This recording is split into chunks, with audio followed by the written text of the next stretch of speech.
জঙ্গিদের প্রিয় স্থান কি বর্ধমান?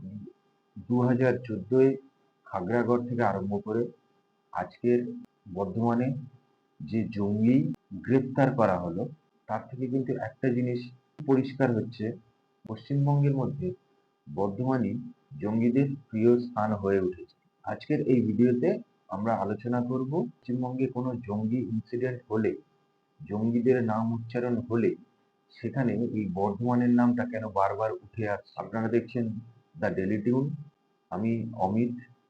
যদি চ্যানেলটা ভালো লাগে তাহলে সাবস্ক্রাইব করবেন আর নোটিফিকেশন বাটনটা কিন্তু একটু অন করে দেবেন। 3, 2, 1! তাহলে আসুন এবার আলোচনাটা শুরু করা যাক।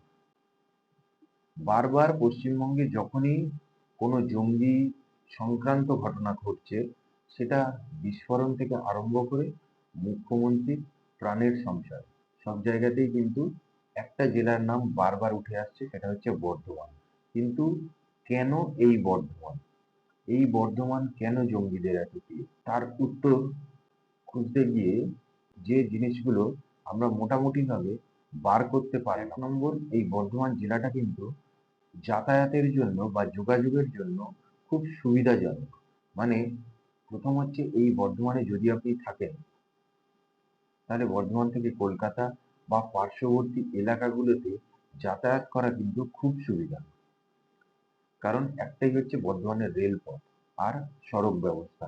হ্যাঁ, আপনি ধরুন কোনো বাজে উদ্দেশ্য নিয়ে কলকাতায় আসছেন, যেমন আজকের ঘটনায় দেখা গেল যে যে জঙ্গিকে অ্যারেস্ট করা হয়েছে সেই জঙ্গি কিন্তু বারবার কলকাতায় আসতো এবং মুখ্যমন্ত্রী কোথায় যাচ্ছে না যাচ্ছে সেটা রেকি করতো। তো সুতরাং সে যদি বর্ধমানে থাকে, বর্ধমান থেকে কলকাতায় আসা খুব ইজি। ট্রেন ধরলো, চলে এলো, আবার সে তার কাজ করে কয়েক ঘন্টার মধ্যে কিন্তু আবার সেখানে পৌঁছে গেল। এবার ধরুন তার কোনো সময় যদি প্রাণের সংশয় হয়, তাহলে সে বর্ধমান থেকে অন্যান্য জেলায় সে খুব কুইক চলে যেতে পারবে। এটা হলো ফার্স্ট কারণ। এবার আসছি সেকেন্ড কারণ। বর্ধমান জেলাটা কিন্তু একটা শিক্ষা কেন্দ্র বলা যেতে পারে। এখানে ইউনিভার্সিটি আছে, প্রচুর শিক্ষার জায়গা আছে, শিক্ষার প্রতিষ্ঠান আছে, যে জন্য এখানে কিন্তু পড়ুয়াদের প্রচুর ভিড়। আর বর্ধমান কিন্তু মনে রাখতে হবে আমাদের, বর্ধমান একটা শিল্পাঞ্চল। তো সুতরাং এই শিল্পাঞ্চল আর ভালো শিক্ষা প্রতিষ্ঠান থাকার জন্য বর্ধমানে কিন্তু প্রচুর পরিমাণে লোকের যাতায়াত হয় রেগুলার। যখন প্রচুর পরিমাণে কোথাও যাতায়াত হয়, তখন সেখানে কিন্তু মানুষের সঙ্গে খুব সহজে ভিড়ে মিশে থাকা যায়। এটা কিন্তু জঙ্গিদের জন্য একটা অ্যাডভান্টেজ। তৃতীয় কারণ, এখানে খুব কমে বাড়ি ভাড়া পাওয়া যায়। হ্যাঁ, বর্ধমান যেহেতু শিল্পাঞ্চল আর শিক্ষার প্রতিষ্ঠান বলা যেতে পারে, প্রচুর শিক্ষা প্রতিষ্ঠান আছে, সেই জন্য এখানে কিন্তু প্রচুর বাড়ি ভাড়া পাওয়া যায়। মানে ধরুন কলকাতার কেউ সে বর্ধমানে চাকরি করতে গেছে, বা মুর্শিদাবাদের কেউ সে বর্ধমানে চাকরি করতে গেছে, এরা কি করবে, এরকম একটা ঘর ভাড়া নেবে।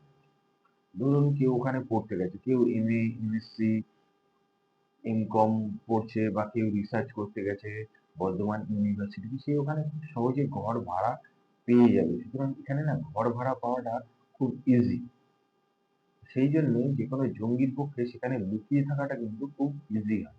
এছাড়া আর একটা কারণ, খুব গুরুত্বপূর্ণ কারণ, সেটা হচ্ছে এই বর্ধমান শহরটা কিন্তু কলকাতার মোটামুটি পার্শ্ববর্তী শহর। মানে আপনি ধরুন এখান থেকে যদি কলকাতায় আসতে চান, তাহলে খুব তাড়াতাড়ি আসতে পারবেন, সেটা তো আগেই আমরা বুঝলাম।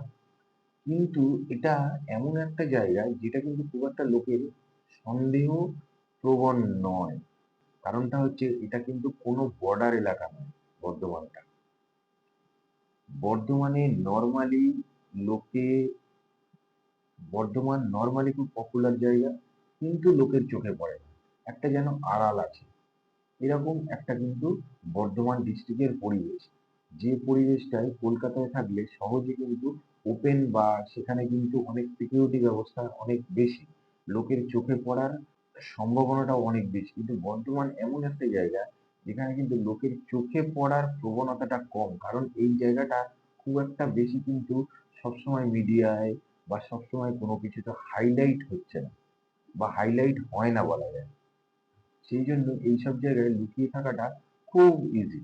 এই কিছু কারণের জন্যই কিন্তু বর্ধমান জেলায় নাম বারবার উঠে আসছে বিভিন্ন সময়।